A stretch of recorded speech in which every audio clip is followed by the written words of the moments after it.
love here on NFL Primetime.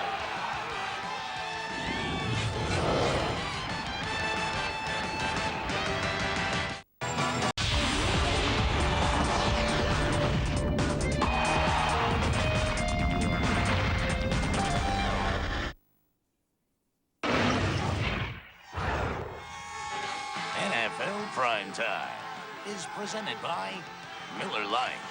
For great taste, there's no debate. Miller Lite, always a good call. And in part by GMC. We are professional grade. Big ups for the 3-0 Bengals taking on the Patriots. Lawrence Moreeeee. Hey, Jaws, Reggie Bush gets the pub. Why is Lawrence Moreeeee putting up the yards? Well, you can see right there, he was 10 yards down the field into the end zone before a defender from the Bengals touched him. Outstanding run blocking by the Patriots O-line, Stu. And watch the stiff arm and watch the block by Troy Brown. But the stiff arm, Coach, what do you think when you see a rookie do that? Well, the stiff arm was great, but the tackling is horrible. Oh, There's nobody facing up to this guy. He's a great football player. You're not going to tackle this guy with your arm. You got to stick your head, your pads in there, and you got to wrap up on him. If you're not going to do that, he's going to gain 200 yards. Fourth quarter, Jaws, if you're Corey Dillon, are you ticked off that the young boy is getting all these yards? Absolutely not, Stu. You're happy for the young boy. You know why? Because in the last 4 games of the season, Corey Dillon's going to be a lot fresher. Plus, Corey Dillon scored the touchdown there. Moreeeee had 125 yards and the longest touchdown run for the Patriots in 4 years. Dillon scored the touchdown, threw the ball to his former home fans, and they're like, yo, dog, we don't want that ball. Throw that back. thing back. Patriots ran for 236 yards on Sunday, their most since December of 1993. In their 3 wins this year, they've averaged close to $190 on the ground. In their lone loss to the Broncos, just 50 yards on the ground in a game that Tom Brady threw the rock 55 times. But there was more than just the running. Bill Belichick and the defense put some pressure on. Coach, what made the Patriots rush so effective? Well, I tell you right now, they just came all out. When you get into a good quarterback's face like they got into Carson Palmer's face, he is going to make mistakes. First thing is, they did not allow him to step up, and this is what's going to bother him because that's where he had that injury. Right there, nobody's open. Nobody's open. Did you get that? Coach, you didn't have a chance to throw the ball. You got to pass protect. Here you see the 5-man rush pressure up the middle. There isn't a quarterback in this league going to complete a ball unless you protect them. Hey, how come we don't hear about Jarvis Green? He had 3 sacks. Well, you'll hear about it from now on. Right now, you're going to hear about it. The Patriots have gone 53 straight games without consecutive losses. They won it easily, 38-13. Hey, over the final 22 minutes and change, New England outscored the Bengals 24-0, outgained them 212-44. In fact, the Patriots sacked Carson Palmer 4 times in the 4th quarter. Carson Palmer has had 5 fumbles the last 2 weeks. 5 fumbles the last 2 weeks. Jaws, he only had 5 fumbles all of last season. I mean, yeah, their record is still 3-1. Still nice. But why does it seem like Carson and the Bengals are struggling? Well, you know, you can look at the offense right now. It's all about pressure. You get pressure on the quarterback. Coach alluded to it a moment ago. You collapse the pocket. What we saw from the New England Patriots wasn't a bunch of blitzes and things like that, bringing more than you could block. It was winning up front. Right now, that Bengals O-line's got to come to the party or Carson Palmer's going to continue to take a beating. And Stu, I got to believe offensive line play is more about attitude than anything else. They weren't doing anything special. There were no big blitzes coming. There were no great stunts out there. This was man-on-man. They manned up, and they beat them man-on-man. Hey, you got to account for yourself as an offensive lineman. You got to take pride and responsibility. Nobody gets near my quarterback. Damn, you scared me, Coach. This is good stuff. Speaking of your quarterback, said Tom Brady after the Patriots' second highest scoring game in the last 2 seasons, he said, that's kind of like the Patriots you guys are used to seeing, isn't it? And then he winked, and all the women like, oh, he's so fine. All right, I added that. It's not really true. Still ahead on NFL Primetime, we're going to check out the Colts and the Jets. New York gave them a game, but wait till you hear what Peyton Manning did and who he's tied with this year. And Steve McNair doing stuff for the Ravens that they wanted him to do as Amon Green gets ready to go, warming up that sore hamstring. We got plenty more coming back. Don't go anywhere.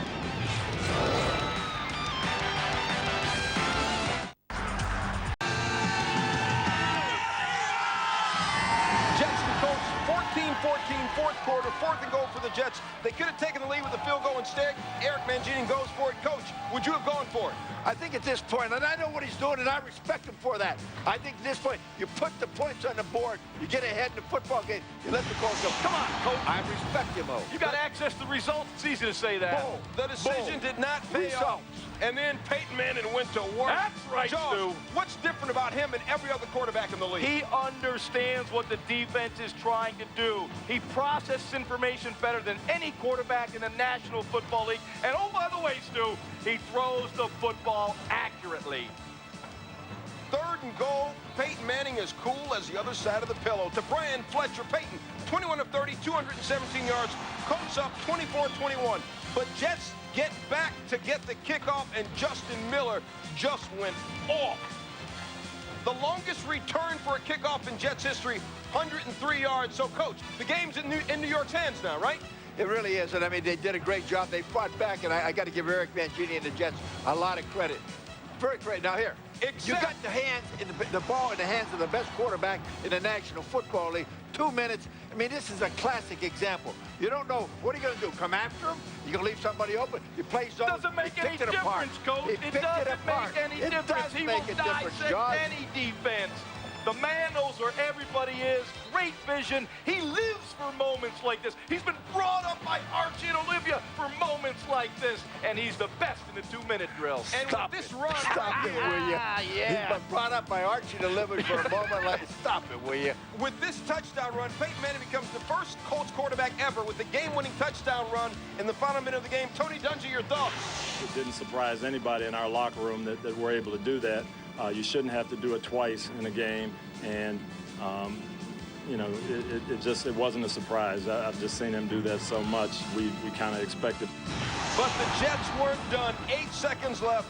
Last chance. Guys, if this play had worked, would it have been better than Cal Stanford in 1982? Absolutely. But the greatest play I've ever seen. And I'm not sure if he holds on to the ball right here that it doesn't go all the way. He had blockers in front of him.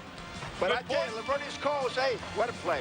Good point, Coach. I think if he may have taken it right there on the sideline, he had a chance. And by the way, Stu, a lot of this is design. It gets a little crazy right now, but early in the play, it was designed lateral play. They work on it, Camp. I mean, hey, that's a lot of running around, and they're still 26 yards away from a touchdown right there. The last ill-fated pass. Coach Jason David picked it up. Lavernius Coles down in the field. Peyton Manning and the Colts finally win it. 31-28. Inside the numbers, Peyton Manning came alive when the Colts needed it most. In the fourth quarter, Peyton 11 of 14, touchdown pass, game-winning touchdown run, leading Indy to 17 points in the fourth quarter, and the Colts remain unbeaten. Speaking of unbeaten, forget about the running game. Drop back and throw it. couple of unbeatens. Chargers, Ravens, both 3-0. Ray Lewis, I'll take him. And Sean Merriman, you know what? I'll be greedy and take him too. First quarter, so Jaws, first-year starter, facing Ray Lewis. Where are the butterflies from Phillip Rivers? I'll tell you what, he looked like a wily old veteran to start this football game. Unfortunately for the Chargers, Marty Ball came back and took the ball out of his hand. I thought Phillip Rivers was making plays during the game. Give the kid more chances. Touchdown right there to Malcolm Floyd. Coach, how did Floyd get so open? Well, they broke the defense. The one defensive back fell down. You can see what happens there. He slips and falls, and the deep corner doesn't get over top of the safety, rather. Third quarter, Ravens down 13-7. 2nd and 2 from the 2. The shovel pass to Wilcox just stood up by Stephen Cooper. What's the best thing about this play That's right here? big time hit right there.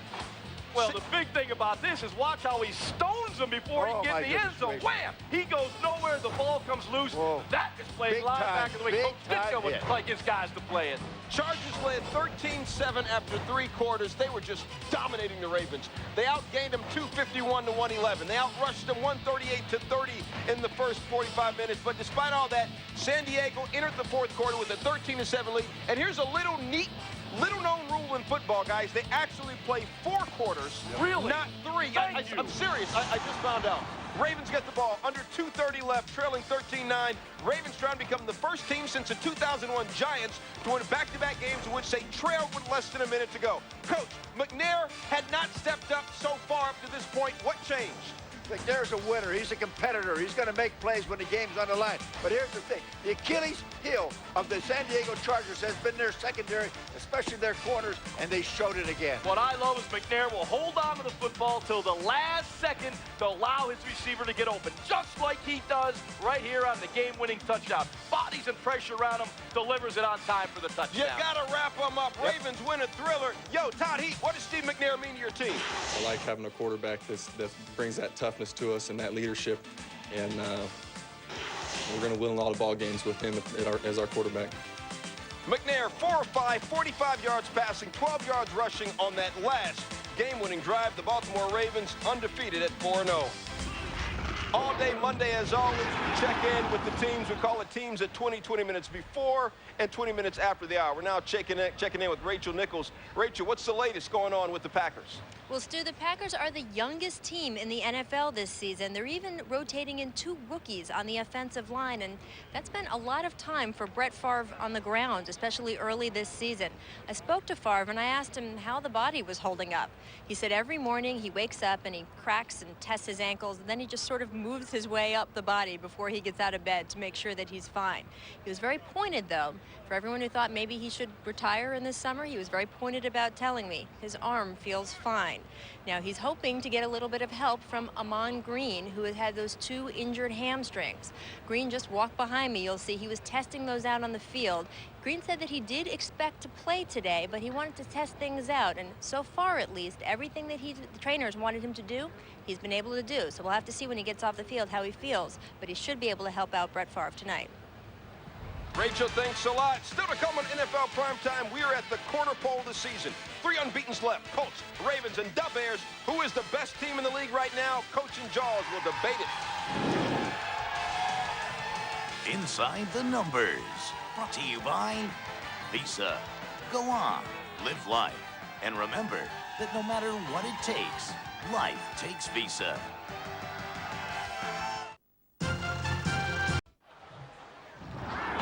3-0 Seahawks, 3-0 Bears. Solid NFC matchup, except one team forgot to show up.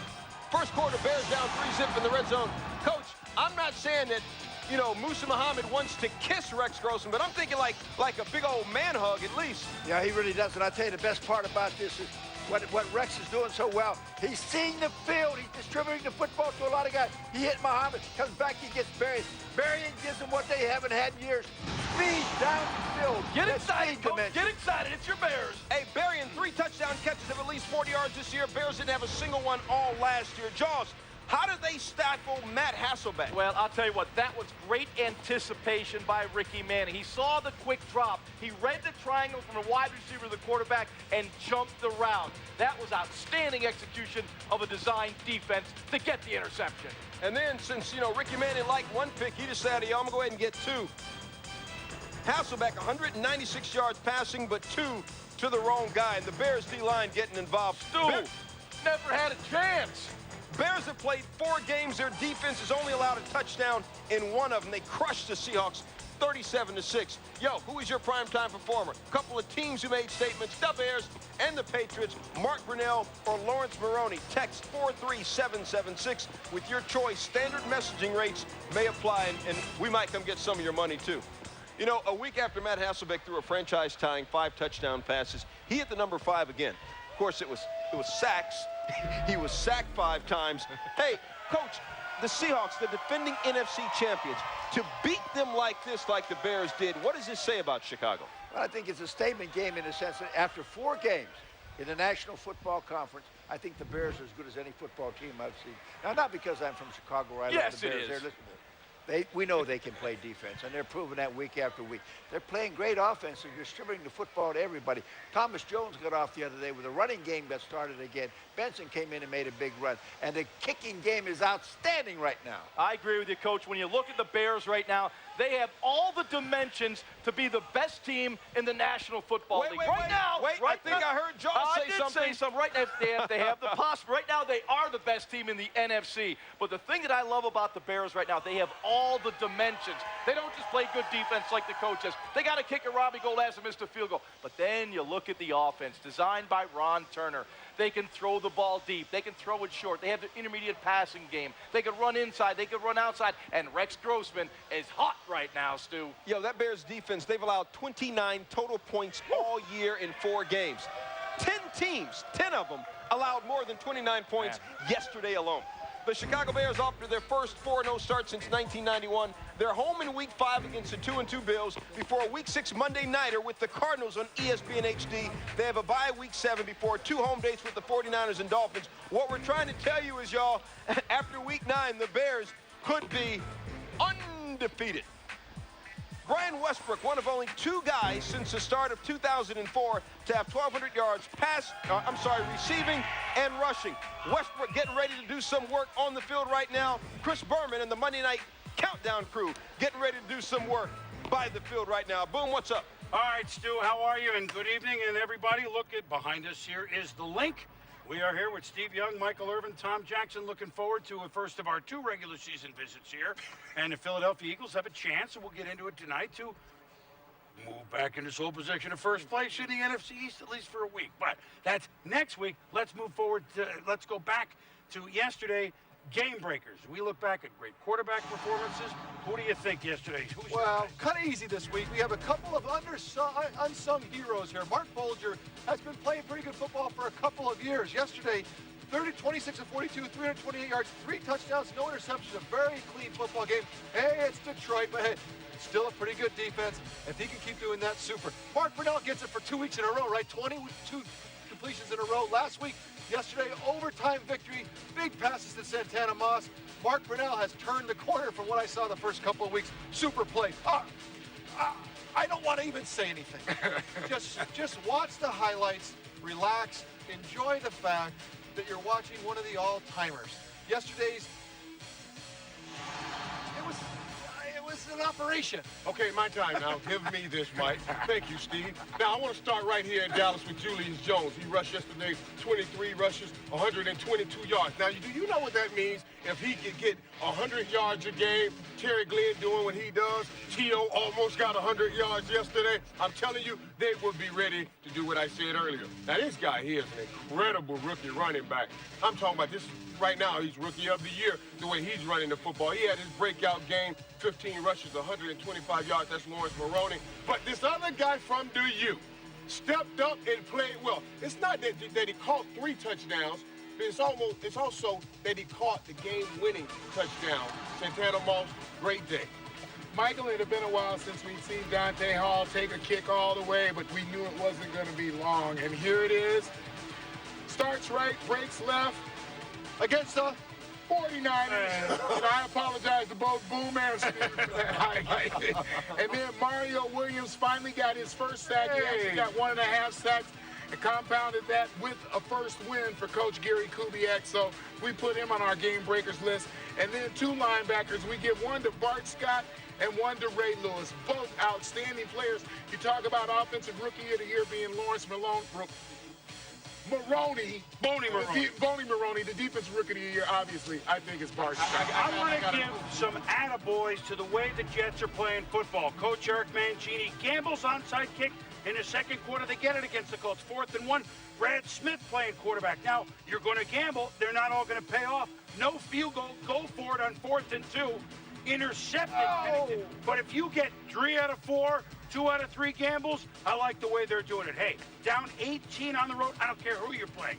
Charlie Fry grew up. In his 9th start, he led the team to a win down 18 on the road as they beat the Raiders.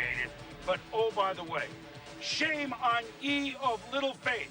Tom Brady, they don't have the receiver. Oh, no, but we got tight ends. They have Jarvis Green rushing. They have Bill Belichick with calling the play. And there's a reason that you haven't lost consecutive games for 53 straight weeks, and that would be 4 seasons. There's a reason. Has anyone done that more games? Only the 49ers. Okay. of the late night. Steve Young, but they're breathing down your neck. They just tied Tom's Broncos. We'll be back with more, of course, on Monday Night Countdown a little bit later on, Stu. But for now, a 30 at 30 update. Here's Matt Wires. Matt?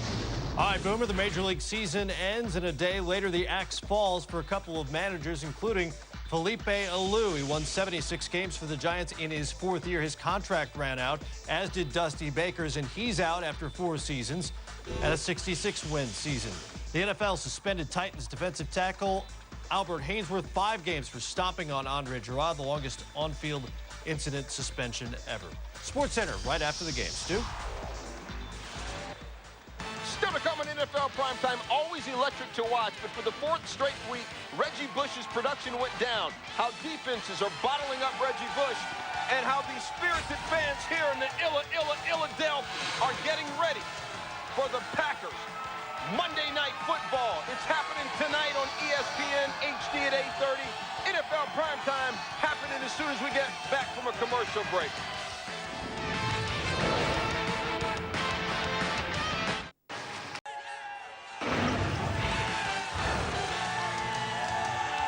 Fantasy Ticker, brought to you by GMC. We are professional grade. Who that say they're going to beat them Saints? Well, the Panthers go on 3-0 Nolans with the North Carolina gumbo against pulled pork barbecue. Jaws, if you're defending Reggie Bush and you get out of place, what happens? Well, I'll tell you what, it's exactly what happens, Stu. They get a man-to-man coverage, a linebacker on Bush, you get a big play. Good play design by Mr. Sean Payton. 4 catches, 48 yards receiving, but rushing, he struggled. He gets his first NFL fumble before he gets his first NFL touchdown. Take another look. Well, you know, you could say on the run. Fumble, you could say his knee was down. I like to say his knee was down. Yo, in college, Reggie could go to the corner and pretty much beat anybody there. Why is that harder in the NFL? Well, the overall speed of the defense in the National Football League is so much superior than it was in college. He's not going to get that corner as easy as he did. And they want him inside, but they're going to try to funnel him inside. They figure that the best place to keep him is in beside the tackle, in between the tackles. 11 carries, just 22 yards rushing.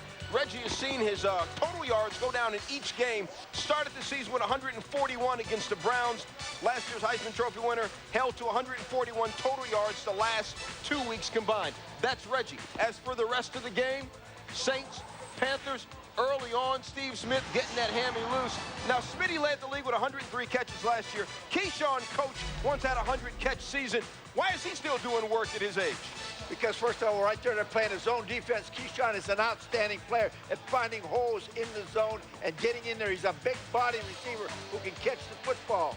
And when Key catches, Steve Smith catches, as you see. There's Keyshawn again. Jaws, what is Keyshawn? How does he open it up for Well, Smitty? the thing there, you saw good coverage, but a great throw by Delhomme on the back shoulder. You see, once again, the trickery right here, the flea flicker play, but you're getting Steve Smith involved in the offense. That's the key. Make the defense account for him. But see, I love this 3-wide set. And now the defense is king on Smith and Keyshawn. What do the Panthers do? Well, it's a nice little rub there. I mean, I won't say pick. I call that a rub for the touchdown. Drew Carter, the third receiver. It's a 91-yard scoring drive. Panthers get a 21-18 win. Jake Delhomme completed 19 passes yesterday. 16 of those completions and 150 of his 169 yards went to Keyshawn Johnson and Steve Smith. Smitty had 10 catches, 5th time in his career that he's had at least 10 catches in a game. Falcons welcome the Cardinals to the dirty South, and it was dirty. Go ahead, Coach. Go ahead, Coach. Jaws, Kurt Warner once threw 98 touchdown passes over 3 seasons. What happened? Anybody would struggle with this offensive line. It's a horrible offensive line. They don't protect the quarterback. I don't care who you put in there. You know, when Sammy Balliner, when the quarterback's foot, you're right, hits that ground, and you got defenders in your face, Coach is absolutely right. The burden must lie with the offensive line. Their ball tipped by the linebacker, squeezed in there a little bit by Kurt. Probably would like to have that one back. But right now, you're not throwing the ball well in the passing game, and Edge isn't running it. What else is there? And you're forcing the ball. That's it. You start forcing them. Here he gets tripped up by his guard. Those guards have the biggest feet in football. This is 2 weeks in a row they've done that. Well, Coach, what do you do when your guy is getting housed like this? Well, you put in your backup quarterback, and the same thing happens to him. Exactly that happened to the other guy. And I tell you what, I think Liner's going to be a great quarterback. But right now, it's just not going to work behind that offensive line. Kurt Warner had 301 yards in week 1. He's just gone down since then. He's thrown 5 picks, fumbled 7 times over the last 3 weeks. And during the game against the Falcons, he got yanked out with Warner. Coach, you wanted him? I do. Here he is. I do. You want him, Coach. I think right now Matt Leiner's looking. He said, he said, why did you want me out there? He said, I didn't want to be out there. And right now, so they try to open with a short pass. Right, do little things. But I tell you what, watch the pass protection. He can't even make a handoff there in the backfield. You're right, That's embarrassing. Kurt Warner just looking on. Yeah, Leiner didn't get his first NFL completion, but after that it was downhill. Patrick Kearney, big old hoss of a kid, just snuffs him right there. That's the first sack of Matt Leiner's career. He never set his feet, Stu. You got to set and throw. He didn't have a chance to set his feet. Nobody's You might be right, Coach. And he gets the ball knocked out again at the line of scrimmage. Same problem Warner had, right? Behind Same that line. problems. Well, you saw Vince Young, you saw Matt Leiner, a day of first. Young, his first NFL start, he threw 2 picks, lost. Leiner, first NFL game action, threw a pick, lost. Leiner will get his first NFL start at home on Sunday against the Chiefs. Lost in the Cardinals' quarterback woes the fact that Edgerrin James has just struggled. This guy led the league in rushing his first 2 years. Coach, why can't he get on track in Arizona? The offensive line doesn't block anybody. I thought you just said that. Hey, This is the worst there's a offensive line pattern in here. There's football. a pattern here, Stu. Don't you He get can't it? even get out of the backfield. So, wait. Just so I'm clear, They stink. it's the offensive line. I mean, you see him get hit at the handoff, and you blocked somebody. Okay, so Arizona couldn't run, and Atlanta was just getting medieval on kids. Jaws, other than his speed, what makes Michael Vick so effective running the rock? Vision, that's it. He has incredible speed, but he also sees those cutback lanes. It's like he has eyes in the back of his head. He had 107 yards rushing, 7th career 100-yard rushing game, still a record that he holds. But if Michael Vick is not the fastest player in the team, who is, guys? Jarius Norwood. Hello. Look at him run. Wow. Falcons, But I tell you what, Norwood is fast. 937 rushing yards the first 4 games, most over the first 4 games since the 1980 Detroit Lions. Vick is the D-Nice, Mac 5, Donovan, and that suit. Don't scratch there. Suit. Oh, now he's looking for some cash. Looks like an old couch getting ready I had. to do work. A 5-time Pro Bowler, Sal Palantenio. The team's at 20. What you got on the Eagles, Stu, Sal? the Eagles came into this week with a #1 offense in the National Football League. It just got a little bit better. Dante Stallworth, wide receiver, missed last week in San Francisco with a hamstring injury. He is back in the starting lineup.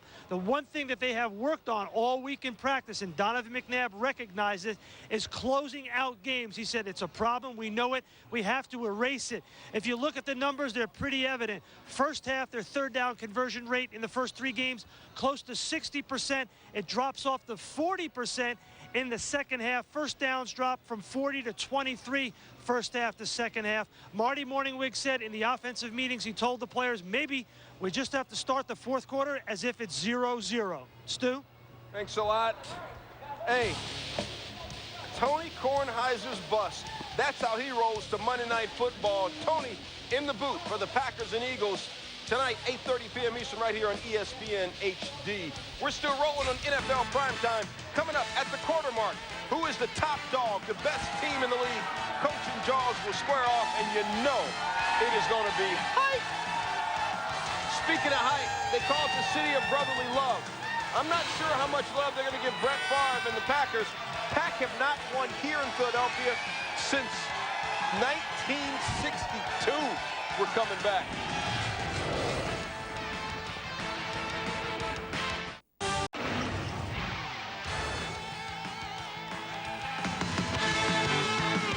You are watching NFL Primetime, presented by Miller Lite.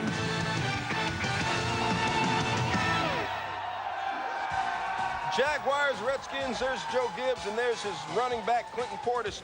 Dude is off the hook. Jaws, he's not a big guy, but what makes him effective? Watch his pad level when he runs, Stu. It's always down, delivering the blow, going forward, gaining positive yards after contact. 27 rushes, 112 yards, 33rd career 100-yard rushing game, and my man has only played 4 1/4 years in this league. That's a man from the U. Another guy from the U, Santana Moss Flossin. Hey, Coach, is Mark Brunell as great as 22 straight completions? Tell us, Coach. Tell us, Coach. I want to hear it. Speak the gospel now. Listen, you made a believer out of me. That's Anytime right. you can throw 5-yard passes and the guy runs 80 with him, that's pretty good. Mark Brunell, I take my hat off to you. You have done an outstanding job. The Washington Redskins have found their offense. God bless them on that. Another 5-yard pass. You're coming around, Coach. You're coming around. It also helps to have listen, Santana I don't Moss. care. It works. If whatever works, you do it. That's all. He found Santana Moss in the midst of 3 Jaguar defenders. Santana Jaws, as you said, turn, get to the end zone. Redskins up 27-17. In overtime, get at me, son. Jaws, how did 2 guys miss him here in overtime? Well, you know, they went for the interception. The safety over the top went for the pick. Santana Moss felt him coming from the inside, made a quick, stuck the foot in the ground, but watch it right there. This is beautiful right here. He senses the contact coming. He goes up for the football as safety goes over the top. He sticks that foot in the ground right there, back to the inside. Here's what's that important is incredible body control. This was a perfect throw by Brunell. I told you that guy can throw the ball down the field as well as anybody. Santana Moss, first player in NFL history with 2 50-yard touchdown catches in a game where one of them came in overtime. So, with that 68-yard touchdown for the win, the 4th longest touchdown pass in overtime history. 4th longest. Who has the longest? Our man Jaws. There you go. Jaws to Mike Quick back in 1985. Hey, Coach, was this really a 99-yard pass? Come on. Help me out here. 20 yards in the air, Coach. Look at that. Mike Quick could run now. Mike Quick was quick. It was a great throw, though. Coach, just give me one of these. That's all. Just one of those. So, Jaws, technically 99-yard pass, but more like 7 yards in the air? It was 19 yards there. It was a skinny post. The ball was out 2.1 seconds off the 5-step drop. Mike Quick made the break at 12, caught at 19. Touchdown. Okay. You like that, huh, Coach? All right, Jaws, okay. All right. Okay. We're going to go ahead and move on. All right. All right. Mike Martz, the team that he used to coach, the Rams, against a team that he's now running their offense, the Lions. Second quarter, getting his hook on to Roy Williams. Lions scored 13 total points the first 2 games, 58 the last 2. Jaws, how did Roy make this catch? Well, watch it. Look at this. Great adjustment to the football. And that's what I talk about body control when I talk about wide receivers. A lot of guys can run straight fast, but can you adjust the football? Let me tell you something. He may not make a lot of sense sometimes when he talks, but he can catch the football as well as any football player I've seen in a long time. Well, Mike Martz is no longer with the Rams, but they still look like the Rams. Mark Bolger, the Reverend Ike. Hey, is Isaac Bruce 56 or 57 years old? I think 75, but he's still catching them. Isaac Bruce doing it, and big game Torrey Watch Holt. this. Look Watch at this defense. Watch Come this, on. Stu. Here come the linebackers, sucked in by the play action. Whoop, I mean, come on. I can throw that one right now. Come on, linebackers, read your keys. Tight end Joe Kloppenstein with the wide open space over the middle. Third quarter, Bolger to big game. Torrey Holt, only wideout ever with 1,300 yards receiving 6 straight seasons. And he wasn't done. Playing against the team that his brother plays for. Big game. 33 yards on the catch and run. And we joked about Ike, but he gets his 78th career touchdown catch. How does he do it right here? Well, you had a nice little sprint out to the right. It's an easy throw, easy catch, and an easy touchdown. Rams win at 41-34. We're at the quarter mark, only 3 undefeated teams left. Colts are 4-0, averaging more than 30 points a game. Ravens are 4-0, allowing just 33 points total in 4 games. That's less than 9 per for you non-math whizzes. And the Bears, coming off the blowout of the Seahawks, also 4-0. They've outscored their opponents 116-29.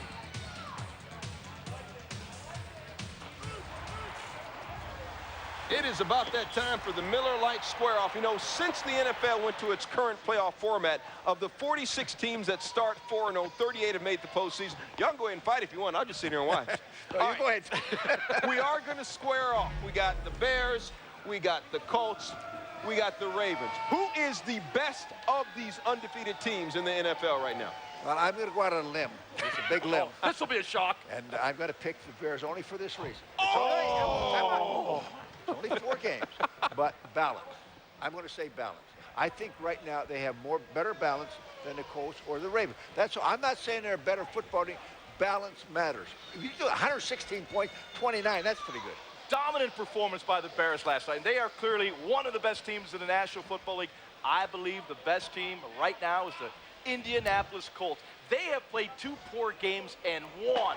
I think eventually when they get in sync and they get in rhythm, and they all got number 18 under center, he's always going to make plays for that offense. Watch this. The best team in the AFC right now is New England. Watch it. Watch it. Watch it. You heard it here. I will tell you this about Peyton Manning and the Colts. Peyton Manning is tied with Edgerrin James, 2 rushing touchdowns. Would you each. say that again so Peyton Coach can Manning talk about that old line in tied Arizona? with his former running back, Edgerrin James, 2 rushing touchdowns this year. Square Off is brought to you by Miller Lite. Join the Square Off debate online at espn.com.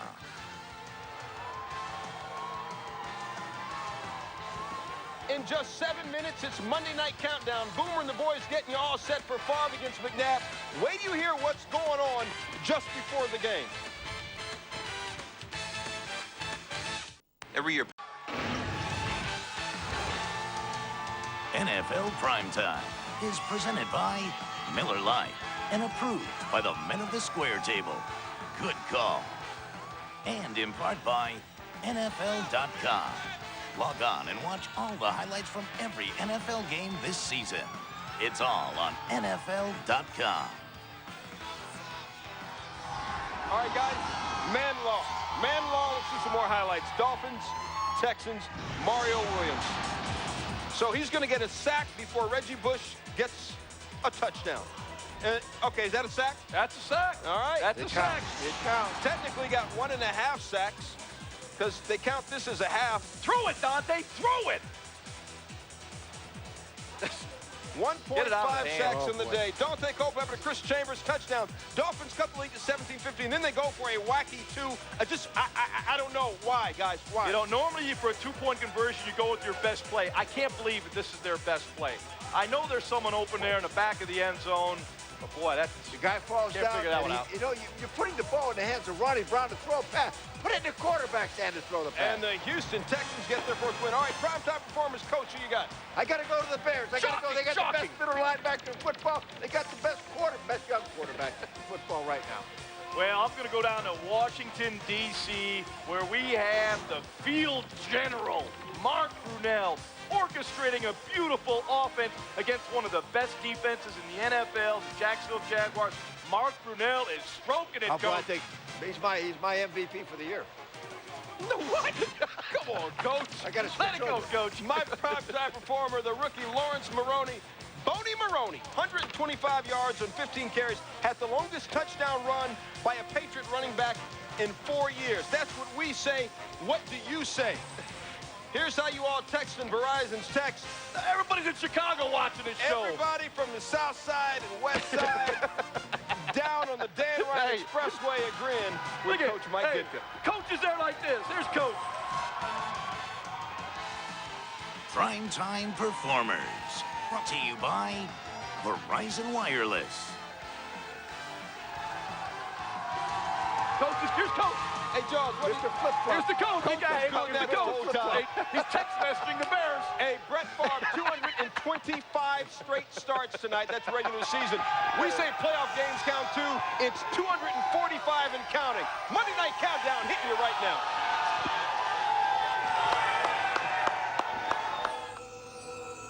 There have been 40 Super Bowls. These fans have seen their team in 6 of them. They won a championship they expected. Jake Plummer showing up early to sign autographs, while his QB counterpart Steve McNair already on the field getting his workout on. It's all on NFL Primetime right now.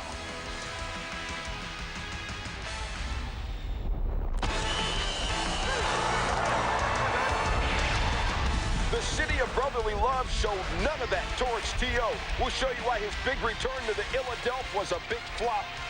The Super Bowl champions in a whole lot of trouble after a 3rd straight loss as the steel curtain officially fallen on Pittsburgh. And this Saint went marching in to the house for his first NFL touchdown, while Reggie Bush looked like Babe Ruth Sunday in Nolans. Helmets on, pads pulled tight, yo, because we're busting up and breaking down Week 5 NFL Primetime. It's on.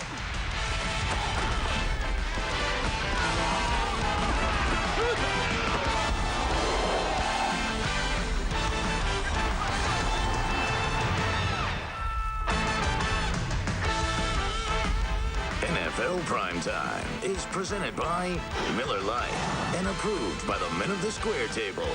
Good call. And now, here's your host, Stuart Scott.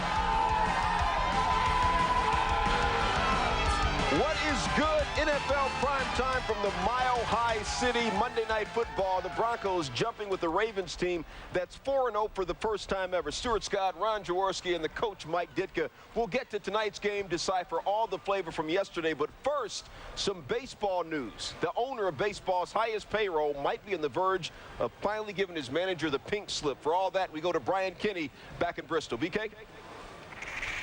Stu, thank you so much. Yes, a 97-win season, 10 division titles in 11 years, but Joe Torre's job is in jeopardy. There were published reports all throughout the weekend that Torre would be out. Lou Piniella would be in. He's got 1 year left on his deal, Joe Torre does. The Yankees losing 3 straight to Detroit after taking game 1.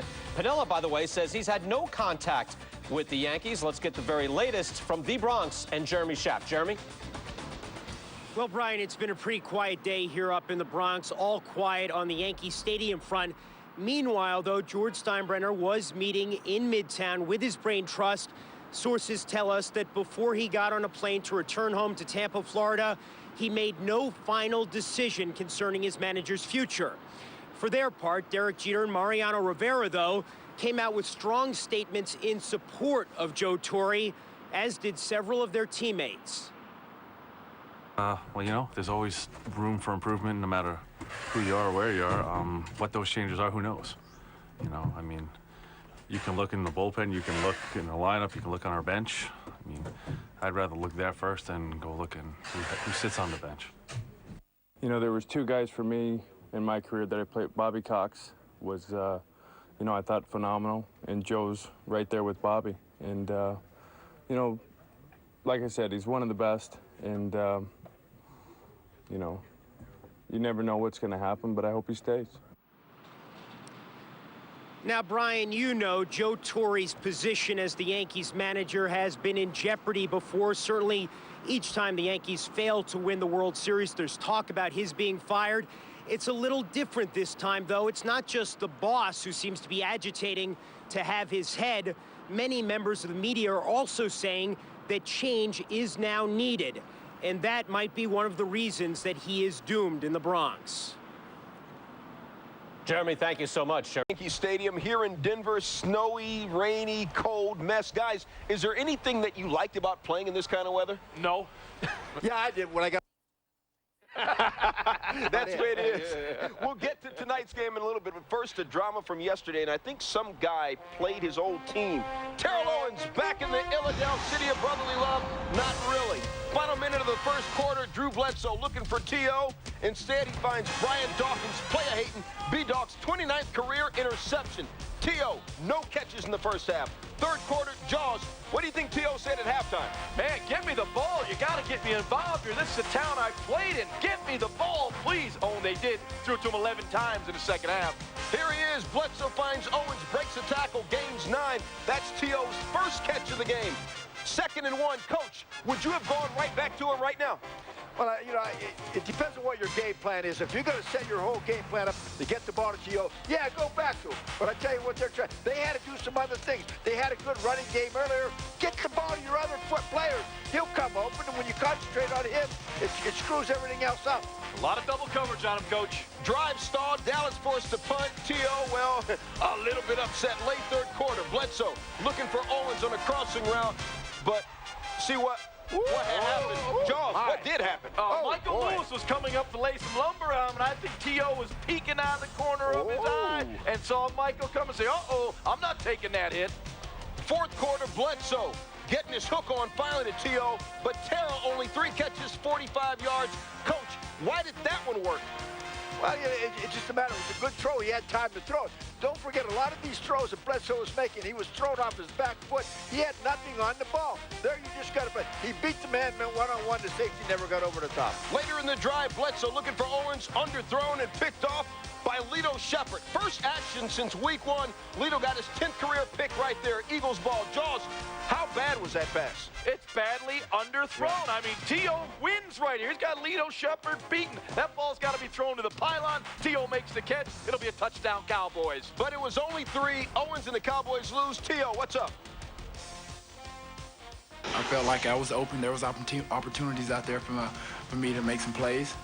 We just didn't make them. Honestly, I felt at home. You know, regardless of all the boos, the chants, that didn't bother me. You know, I felt like I played okay. On Sunday, Drew Bledsoe threw the rock to T.O. 13 times. 3 of those passes actually ended up in Owens' hands. 2 of them ended up in the hands of Eagle defenders. Owens just 45 yards. He averaged 85 yards in games played in Philadelphia while he was with Philadelphia. So while one part of the T.O. Donovan duo slumped, the other went off. John, what's different with Donovan McNabb this year than last year? I'll say, number 1, he's healthy. Number 2, he's comfortable. Number 3, Andy Reid is dialing up his number, and he is executing the offense. Over to L.J. Smith, 60-yard gain, 1st and goal. 3rd and goal now. McNabb, holla at your boy. Hey, in a span of 6 days, Donovan 4 touchdown passes, 3 touchdown runs.